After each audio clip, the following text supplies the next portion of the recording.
नमस्कार, आदाब, सत श्री अकाल। दोस्तों, स्वागत है आप सबका मेरी यूट्यूब चैनल स्वप्निल जंक्शन पर। और मैं आशा करता हूं कि आप सभी स्वस्थ और सुरक्षित होंगे। दोस्तों, ये वीडियो छोटी बना रहा हूं, लेकिन इस वीडियो का विषय बहुत बड़ा है। इस वीडियो का विषय व्यापक है और ये वीडियो का विषय, इस वीडियो का उद्देश्य बनाने का जो है, ये हमारी और आपकी जिंदगी से जुड़ा हुआ है और ये हमारे और आपके भविष्य से जुड़ा हुआ है। क्योंकि अखंड सत्य यही है कि इस देश में नीतियां या इस देश के किसी भी राज्य के भीतर जो नीति निर्माता हैं वो वही लोग हैं जो उस राज्य के भीतर या फिर इस देश के भीतर सत्तारूढ़ हैं, सियासत में शिखर पर बैठे हैं, सत्ता की कमान उनके हाथों में है। यानी किसी भी राज्य की या केंद्र के उस पार्टी की मैं बात कर रहा हूं, उस दल के नेता की बात कर रहा हूं, मुखिया की बात कर रहा हूं। आपने अक्सर ये नोटिस किया होगा दोस्तों कि जब भी हमारे देश में चुनाव होते हैं तो वहां पर सियासतदान जो है, हुक्मरान जो है, राजनेता आप कह लीजिए, पॉलिटिशियन कह लीजिए, वो जमीनी हकीकत को बड़ी आसानी के साथ नजरअंदाज कर देते हैं और रैलियों में भीड़ का जो मजमा उनके जुटता है, उस भीड़ को वो कहीं ना कहीं वोट मान लेते हैं और उस भीड़ के सामने जैसे एक राजा एक घोषणा करता है प्रजा के सामने, उसी प्रकार से उनका, आप कह सकते हैं, दृष्टिकोण यही रहता है कि मैं आया हूं, मैं राजा हूं, मैं बड़े ही भव्य और बड़े ही आलिशान रथ में आया हूं, हवाई जहाज से आया हूं, हेलीकॉप्टर से आया हूं और यहां पर ऐलान करूंगा और जनता उस पर तालियां पीटेगी। और फिर जिस दिन मतदान का दिन होगा उस दिन ये तमाम मतदाता आएंगे मतदान केंद्र में और वहां पर वोट डालेंगे हमारे पक्ष में। इस कड़ी में रैलियों में प्रबंध किया जाता है भोजन का, इस कड़ी में प्रबंध किया जाता है मदिरे का और एक नागरिक की हैसियत महज एक वोट के बराबर की कर दी जाती है और बड़ी आसानी के साथ यह नजरअंदाज कर दिया जाता है कि उसकी बुनियादी जरूरतें क्या हैं। रोटी, कपड़ा, मकान, क्या उसके पास है, क्या उसके पास रोजगार है, क्या उसके बच्चों को शिक्षा मिल रही है, क्या स्वास्थ्य के लिए उसको संघर्ष तो नहीं करना पड़ रहा है। और हकीकत यह है कि इस देश के भीतर अभी भी बहुत बड़ी जनसंख्या को, बहुत बड़ी आबादी को, बहुत बड़े तबके को आज भी संघर्ष करना पड़ता है, प्रयत्न करना पड़ता है, जूझना पड़ता है। स्वतंत्र भारत के 75वें स्वतंत्रता दिवस को हम बहुत ही शीघ्र मनाने जा रहे हैं अगले वर्ष, और अमृत महोत्सव। और इस बीच भी हमारे देश में करोड़ों ऐसे लोग हैं जो आज भी मुफ्त अनाज पर अपने जीवन यापन करने को विवश हैं। आज भी उनके बच्चे अच्छे स्कूली शिक्षा को प्राप्त नहीं कर पा रहे हैं। आज भी उनको स्वास्थ्य के लिए भटकना पड़ता है, इलाज के लिए, माफ कीजिएगा, भटकना पड़ता है।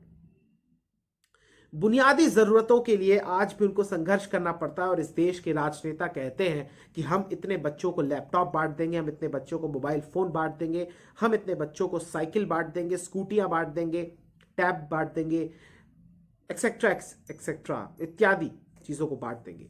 मैं एक बात स्पष्ट करना चाहता हूं कि मैं ऐसे किसी भी उपकरण के या उसको वितरित करने के, बांटने के विरोध में नहीं हूं, लेकिन मैं विरोध में हूं उस नियत के जो केवल चुनाव के समय ही याद आती है। चुनाव जैसे जैसे समीप आता रहता है, निकट आता रहता है, वैसे वैसे इन लोगों को यह याद आने लगता है कि अरे अरे अरे अरे, अब इतने बच्चों को इस बार पहली बार वोट डालना है, तो चलिए इनको आकर्षित करते हैं। इनके मन में वो बीज बो देते हैं कि अगर आप हमारे को वोट देंगे तो हम आपको स्कूटियां दे देंगे, आप हमें वोट करेंगे तो हम आपको लैपटॉप दे देंगे, आप हमें वोट करेंगे हम आपको टैबलेट दे देंगे, आप हमें वोट करेंगे हम आपको स्मार्टफोन गिफ्ट कर देंगे।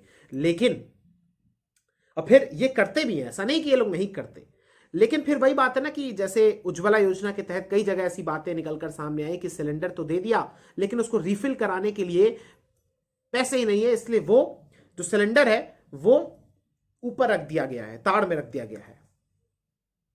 तो आपने फोन तो दे दिया, आपने टैबलेट तो दे दिया, आपने साइकिल तो दे दिया, आपने लैपटॉप तो दे दिया, आपने स्कूटी तो दे दी, लेकिन अगर हम साइकिल को और स्कूटी को इसमें दूर रखें, इसे अलग रखें, तो लैपटॉप चलाने के लिए आप जिन लोगों को दे रहे हैं, क्या उनके पास शिक्षा है?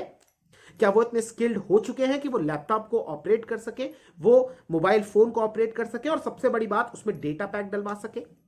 हालांकि कई कई जगह पर डेटा भी दिया जा रहा है, लेकिन बहुत जगह ये प्रश्न उठना चाहिए ना, क्योंकि ऑनलाइन एजुकेशन के इस दौर में हम सभी ने देखा कि बच्चों के पास पहले तो लैपटॉप और तमाम डिवाइसेस नहीं है, और अगर है तो उसमें नेट कनेक्शन नहीं है, और अगर वो दोनों है तो फिर वो इतने स्किलफुल नहीं है कि वो उन तमाम उपकरणों को ऑपरेट कर सके। ये इस देश का सच है।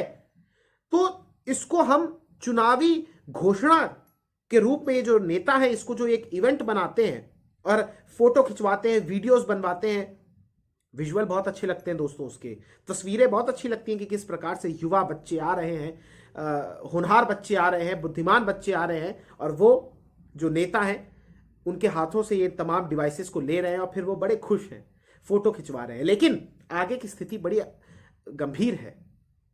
वो चंद दिनों की प्रकाश होता है, चंद लम्हों का प्रकाश होता है, लेकिन आगे आने वाले समय में वो अंधेरा ही होता है। तो मेरा मसला यह है कि हमें या हमारे राजनेताओं को इस दिशा में भी कार्य करना चाहिए कि वो उन बच्चों को जिनको बांट रहे हैं उनको ट्रेन भी करें। ऐसा ना हो कि वो लैपटॉप और वो मोबाइल फोन या स्कूटी या साइकिल वगैरह सिर्फ खड़ी है अलग अलग कारणों की वजह से। ऐसा नहीं होना चाहिए, ऐसा बिल्कुल नहीं होना चाहिए। ये मजाक है उन लोगों के साथ। और साथ ही साथ जिन लोगों को आप भीड़ के रूप में बुलाते हैं, उनको आकर्षित करते हैं, उनको तमाम चीजें ऐसी देते हैं जो उनकी सेहत के लिए भी हानिकारक है, और भीड़ में आप बुलाते हैं और फिर भीड़ में आप खड़े होकर एक ऊंचाई वाले स्थान पर आप उनको वेव कर देते हैं और फिर वो लोग खुश हो जाते हैं। जनता की हैसियत लोकतंत्र में इस तरीके की नहीं होनी चाहिए। और इन राजनेताओं को भी ऐसी याद इस समय ही क्यों आती है, जनता पहचान रही है। आप देख ही रहे हैं, लगातार लोकार्पण हो रहे हैं, लगातार शिलान्यास किए जा रहे हैं, या लगातार अखिलेश यादव की तरफ से अब अच्छी अच्छी बातें कही जा रही हैं, या और लोग भी है जो एक विशेष तबके को टारगेट करते हुए कुछ आयोजन करे जा रहे हैं। तो ये तमाम चीजें देखिए, देश में इलेक्शन आते हैं और इलेक्शन जाते हैं। ये जो टाइम फ्रेम होता है 5 वर्ष का, इसमें नेता आपको भूल जाते हैं। वो तभी आपको याद करते हैं जब उनके स्वार्थ की पूर्ति आपसे हो रही हो। भाई, जनता के लिए, नेता के लिए ये जो जनता है, ये कोई आम व्यक्ति या जीवंत नागरिक नहीं है, ये सिर्फ एक वोट है। ये नेताओं का दृष्टिकोण है। और इस कड़ी में वो कितनी भावुक बातें कर दे, कितनी उत्तेजित करने वाली बातें कर दे, कितना एक विशेष वर्ग को लाभान्वित करने वाली बातें कर दे, छिटांक्षी कर दे, आरोप प्रत्यारोप लगा दे, फोन टैपिंग से लेकर अकाउंट हैक तक की कुतर्क कह दीजिए या आरोप लगा दे, इस तरीके की चीजें चलती रहेंगी। और आपको ये लगातार जो स्पाइसी कंटेंट होता है, जो मसालेदार चीजें होती है, वो आपको मिलती रहेंगी। आपको निश्चिंत रहना है, क्योंकि इस देश का नेता, इस देश में जिस प्रकार से चुनाव होते हैं, उस प्रकार से दुनिया में आपको कहीं पर भी उदाहरण नहीं मिलेगा। इसीलिए मुझे गर्व भी होता है, मुझे दुख भी होता है कि हमारे देश सबसे बड़ा लोकतंत्र है, लेकिन इस देश में लोकतंत्र की जिम्मेदारी, उसको बनाए रखने की जिम्मेदारी जिन नेताओं के कंधों पर है, वो नेता हास्यास्पद किरदार से कम नहीं है और स्वार्थी है। इन नेताओं को, इनका चरित्र आप सभी जानते हैं। एक नेता है आजकल बड़ी भड़की हुई है, समाजवादी पार्टी की है, अमिताभ बच्चन जी की धर्मपत्नी है। आप देखिए राज्यसभा में किस प्रकार से वो वक्तव्य पेश करती हैं। एटलीस्ट उनको अपने पति, इस देश के सबसे बड़े सदी के महानायक जिनको कहा जाता है, उनसे सीखना चाहिए कि व्यवहार किस प्रकार से किया जाता है, आधिकारिक तौर पर, औपचारिक तौर पर या संवैधानिक तौर पर अगर आप कहीं पर मौजूद है तो वहां पर किस प्रकार से व्यवहार किया जाता है। भाई, इस देश में क्या स्टेटस देखकर कार्रवाई की जाएगी कि कोई कितना बड़ा, कौन कितना बड़ा सेलिब्रिटी है या कौन किस पद पर बैठा है, तब उस पर कार्रवाई की जाएगी कि भाई चलिए छोटे लोगों पे हम कार्रवाई कर देते हैं, जो बड़ा व्यक्ति है उसको हम सुरक्षित रखते हैं? ऐसा तो नहीं होगा ना। अगर कोई दोषी नहीं है, निर्दोष है, तो फिर वो वहां जाए, अपना बयान दर्ज कराए और वापस आ जाए। इस पर राज्यसभा में भड़कने का क्या औचित्य है? पूरे देश ने देखा कि किस प्रकार से वहां पर उन्होंने ये घटिया हरकत की है, और इसके लिए उनको क्षमा मांगनी चाहिए। हालांकि वो नहीं मांगेगी, हम भी जानते हैं। लेकिन बहरहाल जो भी है, तो उत्तर प्रदेश में चुनाव है और लगातार सियासी पारा बढ़ता जा रहा है और ठंड का ये मौसम है। अपने आप को आप सुरक्षित रखिए, खुश रहिए और जागरूक रहिए। और कृपया करके, चाहे आप उत्तर प्रदेश में हो, चाहे उत्तराखंड में हो, चाहे गोवा में हो, चाहे मणिपुर में हो, चाहे पंजाब में हो, कहीं पर भी हो, वोट उसी को करिए जो वाकई में जिसने कार्य किया हो। हालांकि आज के इस युग में, इस दौर में, इस अंधेरे के बीच अगर आप चिराग लेकर निकलेंगे तब भी आपको ऐसा कोई राजनेता, ऐसा कोई दल मिल जाए, बड़ा मुश्किल, बड़ा कठिन कार्य है। लेकिन फिर भी हमें उम्मीद रखनी चाहिए कि हो सकता है आपके विधानसभा क्षेत्र में, आपके ग्राम में, आपके शहर में शायद किसी ने कोई कार्य कर दिया हो, शायद किसी ने हॉस्पिटल बनवा दिया हो, शायद किसी ने मेडिकल कॉलेज बनवा दिया हो, शायद किसी ने कोई कॉलेज खोल दिया हो, शायद किसी ने सड़कें बनवा दी हो। क्योंकि प्रचार तो जोरों शोरों से हो रहा है। और अब क्या है कि बीजेपी ने 2014 से पहले, थोड़ा सा पहले, या 2014 के बाद से प्रचार करने के तरीकों को ही बदल कर रख दिया है। तो ऐसे में अब तमाम दल भी सीख गए हैं। अब उनके पास भी अपना आईटी सेल है, अब उनके पास भी कैमरे को किस प्रकार से प्रोजेक्ट करना है, किस प्रकार से वीडियोग्राफी करनी है, अब उनको भी ये तमाम चीजें आ गई हैं। और ये वो समझ चुके हैं कि बीजेपी को अगर हराना है तो उसके ही गढ़ में, उसके ही तरीकों से उसको हराना होगा। तो अब आपको हर जगह उसी तरीके से प्रचार दिखेगा। फर्क यह है कि जब आप खुद प्रचार करें तो आपको दूसरे का प्रचार दिखता है और फिर आपको उसमें दोष दिखता है, जबकि आप भी वही चीजों का पालन कर रहे होते हैं। तो इस देश में अगर आपके पास पैसा है, अगर आपके पास अपार पैसा है जिसका कोई रिकॉर्ड नहीं है और कोई रिकॉर्ड लेने वाला भी नहीं है, आप चुनाव लड़िए, चुनाव में आपका स्वागत है। और फिर हम लोकतंत्र के इस उत्सव को मनाते हैं कि एक बार फिर से हमने किसी दागी को, किसी बागी को, किसी अपराधी को चुनकर भेज दिया है। तो ये दुखद है और प्रचार के आश्रय ही ये लोकतंत्र टिका हुआ है। तो लोकतंत्र को प्रचार तंत्र कहा जाए ये गलत नहीं है। लेकिन इस देश में गरीब कभी भी, चाहे राज्य में चुनाव हो, चाहे केंद्र में चुनाव हो, केंद्र के चुनाव हो, देश के चुनाव हो, उसमें कभी भी गरीब व्यक्ति केंद्र में नहीं आता है। वो सिर्फ भीड़ भराने के काम आता है इन राजनेताओं के।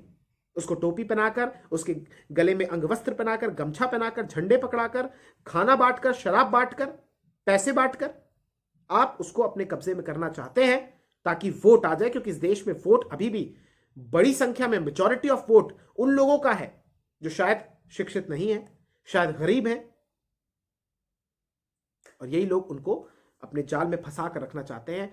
ताकि, क्योंकि इसीलिए तो ये लोग उनको शिक्षित नहीं करना चाहते, इसलिए तो ये लोग उनको, आप कह सकते हैं कि उच्च शिक्षा नहीं प्रदान करना चाहते। अगर ये उच्च शिक्षा उनको प्रदान कर देंगे तो वो लोग तो इनसे कल आकर प्रश्न पूछ लेंगे कि भाई हमारे हक लाओ, हमारे अधिकार लाओ। इसीलिए ये नेता इतने लेट लतीफी से काम करते हैं और सड़कें जरूर बनवा देते हैं, क्योंकि पैसा आना चाहिए। भले ही वो उसके खून निकाल कर पैसा निकाला जाए या कैसे भी आए, लेकिन उसका एक इंडिविजुअल का विकास पर फोकस नहीं किया जाता। और कभी कभी कर भी दिया जाता है तो उसकी गति बड़ी धीमी होती है, आप सब जानते हैं। बहुत बहुत शुक्रिया, बहुत बहुत धन्यवाद। जय हिंद, जय भारत, वंदे मातरम, इंकलाब जिंदाबाद, सत्यमेव जयते। नमस्कार।